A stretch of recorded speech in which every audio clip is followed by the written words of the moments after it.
Vfire.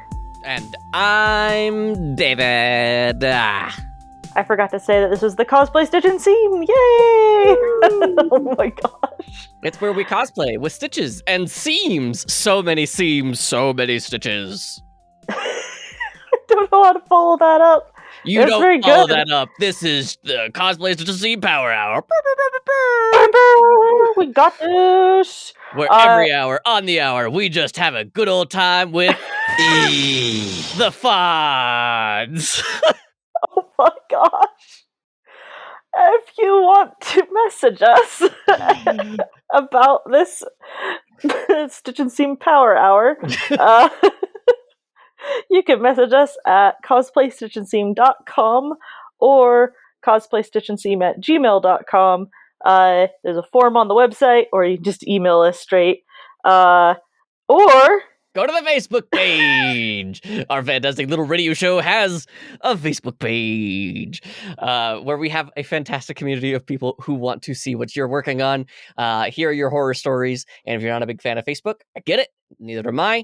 We have a Discord. The Discord link is on our website, and we would love to have you there. It is one of those great communities where everyone wants to support everybody. Like, we've heard big news from people who are finishing their cosplays and people who are working on new things, asking new questions. And one of our people, I don't want to name names yet because I don't want to like out them, but one of those people is paneling at San Diego Comic-Con this year.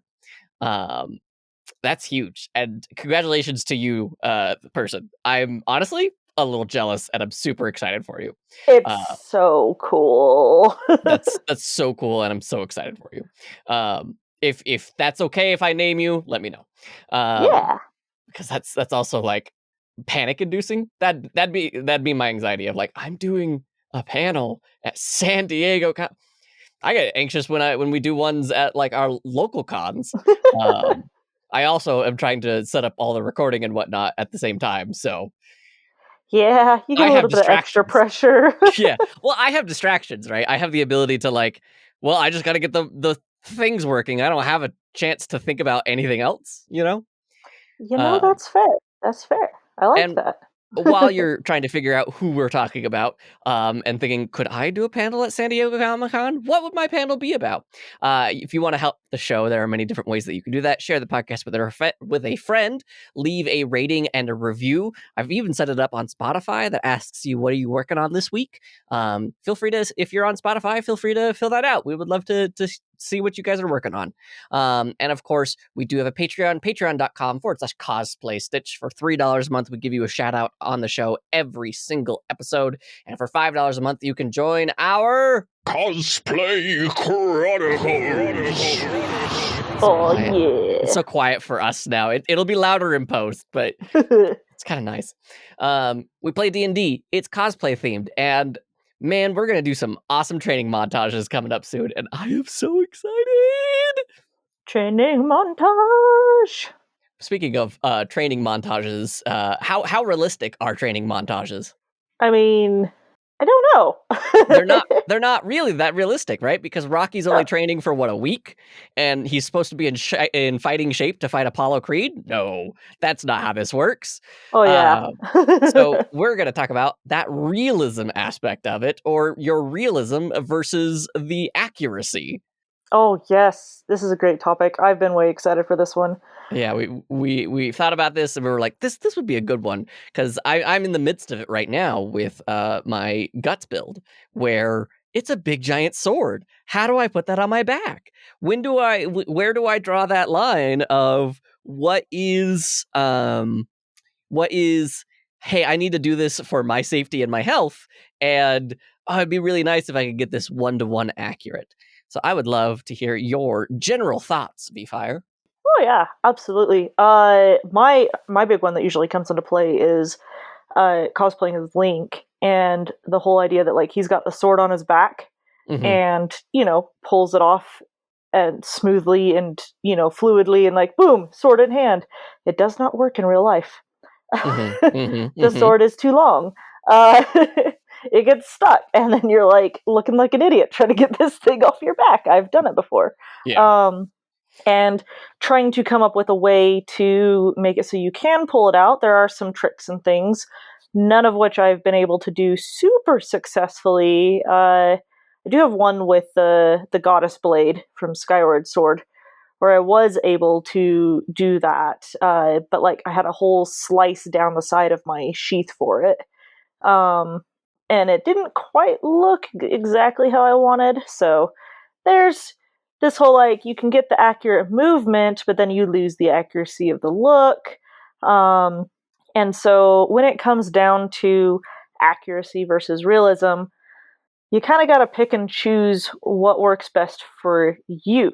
So like David, you making a giant sword that goes on your back, you probably don't want one that actually weighs, 1 billion pounds. Hey, it's only like 150 kilos at most. So okay. like it's not that bad. 80-ish pounds or so. I think that would be fine. You want to carry that around all day? Oh, there is that aspect of it. You have to think about the longevity of what are you going to be carrying with you all day. I've told this on the podcast before, but when I made my trident, it was 8 pounds, and it's all top heavy. And you get to the point where you're just like, I don't want to move this thing anymore. Honestly, someone could have stolen it and I would have thanked them. Because you just kind of like, you get done with it. So you also, you think about like, I may not necessarily need it to be realistic in the long term or, for a full cosplay or something. But, if I'm just going from like part to part, think about like, how long are you willing to do this thing for though? Because a con's a long day. And not everyone has the chance to like just get a hotel at the con space. They have to go to their car, or they changed before they got there, something along those lines. It's a doozy, that's for sure. It's quite the doozy. So it's like, how long do you want to be carrying this thing for, or wearing it for, depending on like how you're choosing to go about this outfit. And like this question comes up a lot with like, especially with contests, because it's like, how many points will I get for realism versus accuracy? And the answer to that always comes back down to, how well are you crafting it? But this question also helps with just like the day-to-day. How long are you wearing it at the convention? Does accuracy matter if your comfort is being compromised? And those things, regardless if you're doing, just casual at the convention or a competition, take your comfort into consideration. If anyone judges you for you taking your comfort into consideration, they're kind of being the wrong kind of judgy for that. Yeah. Whether it's somebody in the hallway being like, "You're not actually Link." It's like, why? To like a judge in a judging room, I have found that most judges actually appreciate when you're like, "Hey, so this sword doesn't actually come off of my back, so when I'm on stage, it's going to already be in hand." Because that doesn't physically happen. Or, this is something that you're going to be carrying around all day. Keep it nice and light. Don't fuss over too much of making it, super heavy, but you can make it look heavy. My giant hammer from Bastion, a lot of people see it and they are like, "Oh my gosh, that looks super heavy." And then I hand it to them, they're like, "That is light," because the hammerhead is hollow. I want to circle back to like going to the judges and talk about like, hey, it's attached to my back, but for the walk on, it will be off. How do you sell that? Right? Like, how do you explain to the judges, like, I know that it's supposed to be this way, but I had to do it this way for my benefit, without it sounding like a negative, right? Because it could easily sound a lot like, well, this is the part that I messed up, or something along those lines. Does that question make sense? Yeah, that makes sense. Okay, with specifically the sword one, I mean, one, I just have never really mentioned it in front of them that I can't actually pull it off of my back, because I think most people understand that. But if someone did ask and really wanted to know why, I would just demonstrate it. Gotcha.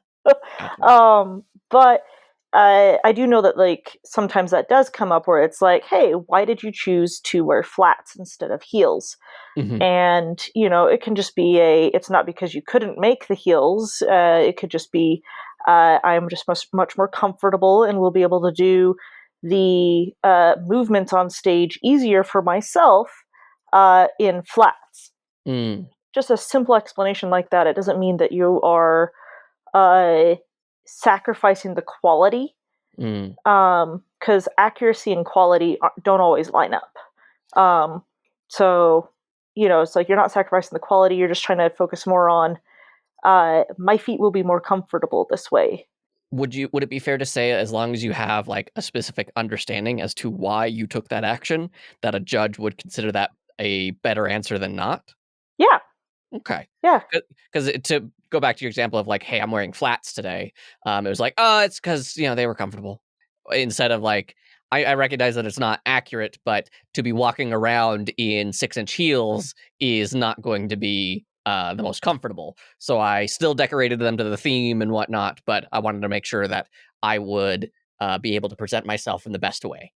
Yes, having that reasoning behind it shows that you were still putting thought into this rather than just being lazy.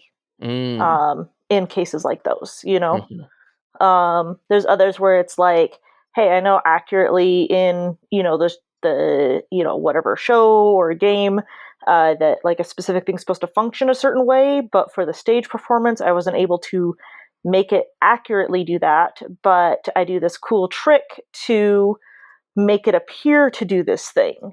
And the thing is like, that's what stage performances are all about, is the illusion of magic and things like that, right? You're not going to actually go up there and do magic. Illusion, Dad. Yes.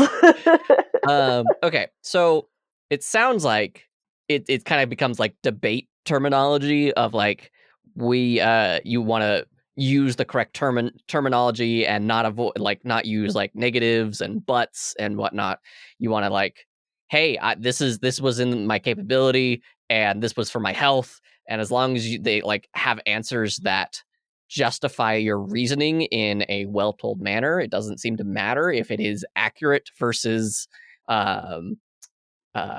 realistic. Yeah. At least for judging competitions and whatnot. Mm-hmm. And you can even go the opposite way too. For coming back to Skyward Link, my rings for my chainmail were big. Like actual chainmail uses really tiny rings, but Link and Skyward Sword had these bigger rings, and so I was able to save money and not have to put together as many to assemble my chainmail. And the judges actually found that impressive. And it also looked more accurate to the character. So again, it's that whole, why are you choosing to do this and giving legitimate reasons? Yeah. Now, if you are coming up with reasons for cutting a corner and I don't know, there was something that like, you're like, oh, I didn't have time to get around to this, so you just didn't do it. But then in the judging room, you're like coming up with excuses at the last second. Try to avoid doing that.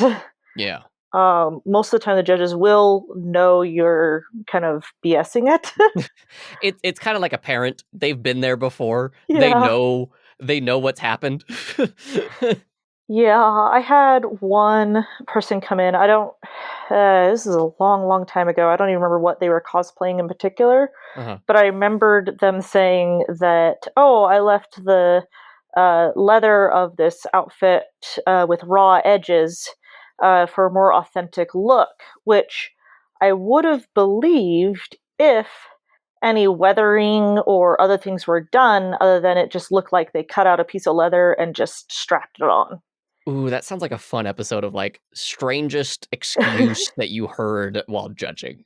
That would be an interesting one, actually. I would love to know what like Pannon's heard.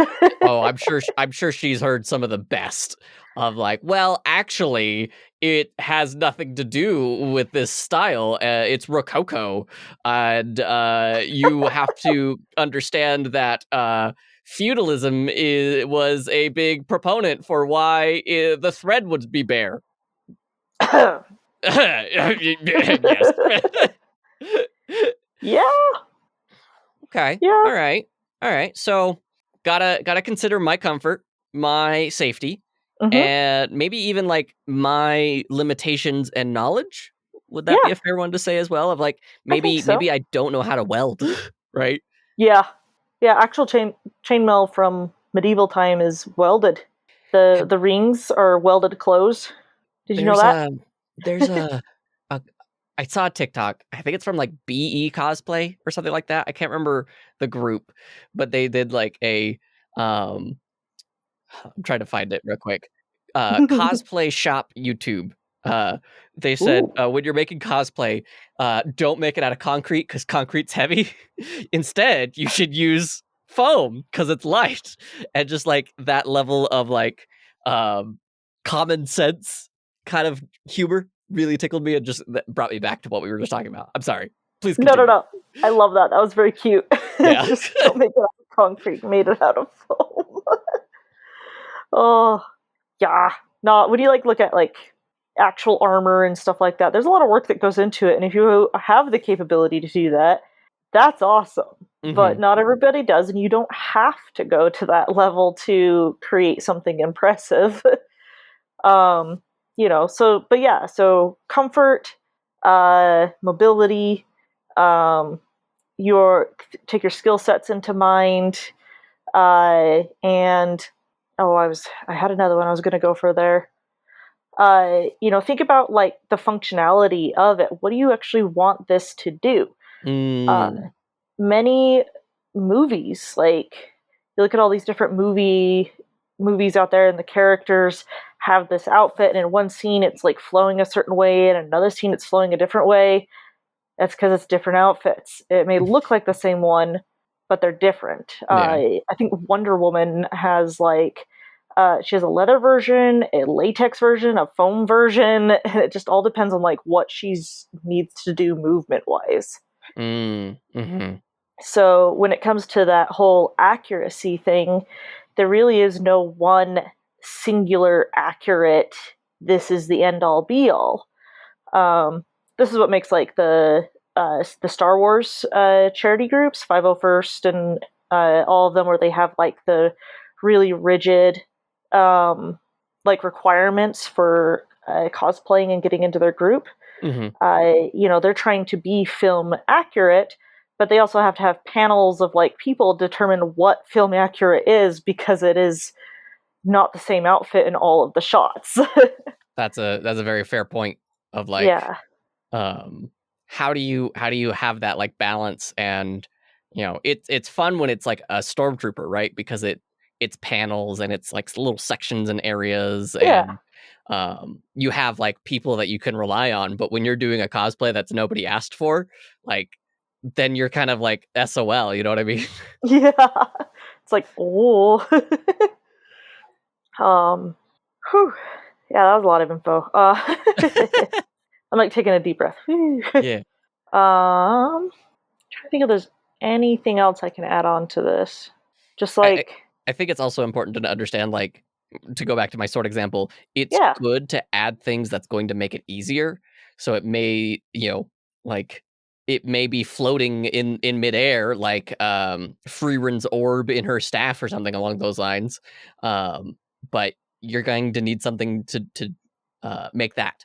And to go back to the point of like, we are looking for, how did you overcome this obstacle? Not necessarily like how good is it, because you can see fishing line, you can see clear poles of acrylic, but what was the consideration? What was the thought process behind it? It's like, did you choose the clear acrylic because it helped hold it in place and keep it, looking like it's consistent in one spot, or did you choose the clear fishing line because it allowed for a little bit of wiggle in the movement of the orb, and that made it feel more realistic to you?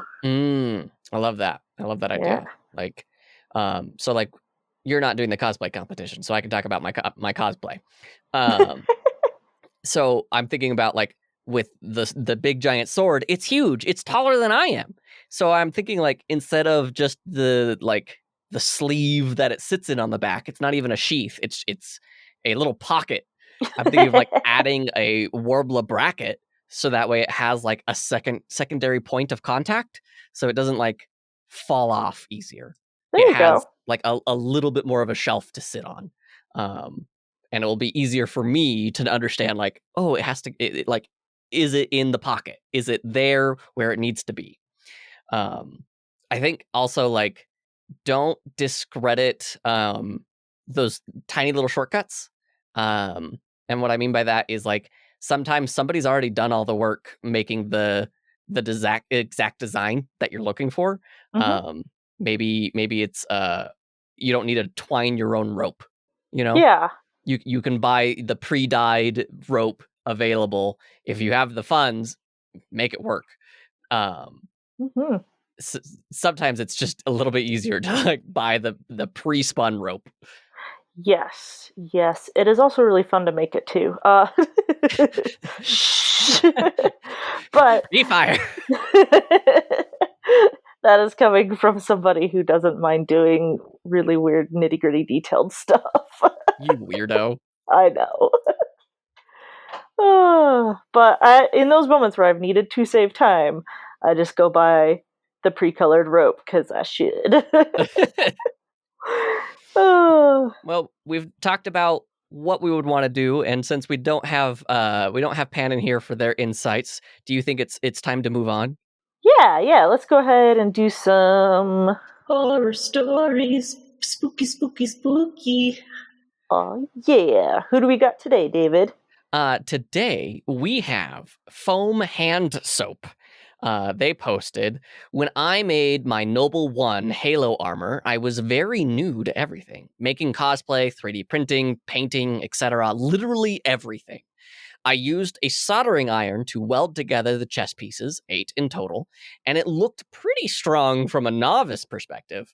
This Halo armor I worked on for months was about 95% done a day before my con I was going to. Stop it. Stop con crunching. I will also understand that that's not always reasonable. So I stayed up almost all night finishing it. It was extremely uncomfortable to wear and would rub my skin raw, but it was okay because I was finally living my childhood fantasy of being Carter from Halo Reach. Knowing the potential pain, I took ibuprofen before heading to the con, but I didn't eat in fear I would be late to meet a friend there. If you know how bad that is, then don't worry, it gets worse. Oh no. Foam Hand Soap, you've already caught my attention on how you write. Fantastic. I love this. While putting everything in my car, I accidentally knocked over my needler prop. It's a gun from the series, and it breaks, so I have to jerry-rig it with hot glue. I suit up in the parking lot and had to walk up 2 flights of stairs to get to the front door.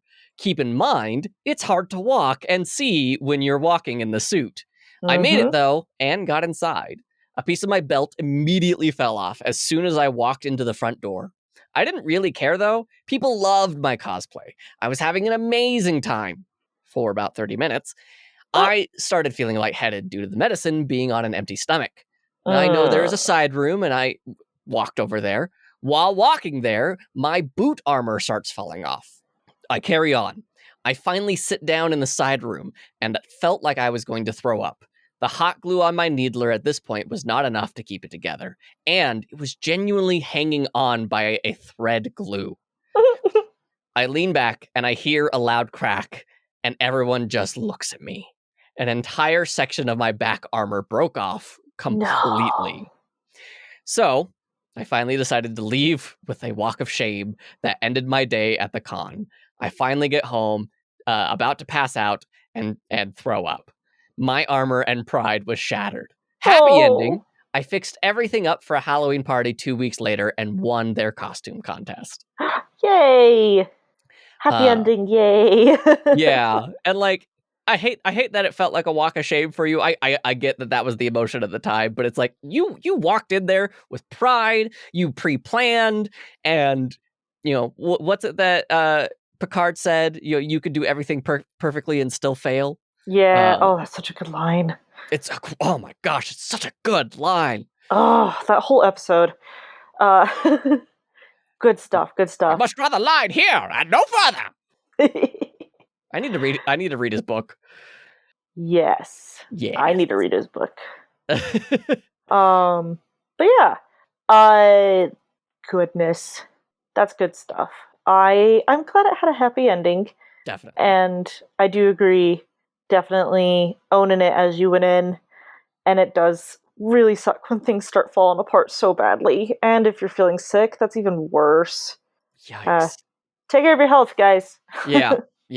I'm glad that you called it and didn't force yourself further. That's the part that I'm actually like really proud of, is that you stopped, recognized, and was like, nope, I gotta prioritize myself here. I cannot do anymore, because I know some people, not naming names, would push themselves further, again, not naming any names, and make sure that it just gets done and not ask for help. It's me. I'm talking about me. Okay. I was like, attacked, they're talking about me either, but if you feel attacked, maybe you should have a good long think about it. I'm just gonna like pretend I'm leaning over you, David, and being like, you should ask for help. Yes, Mercedes. Yes. As you lean back towards me. The tension, it's palpable. Where our faces are too close. We're both married. Oh no. Oh. Oh. Alrighty.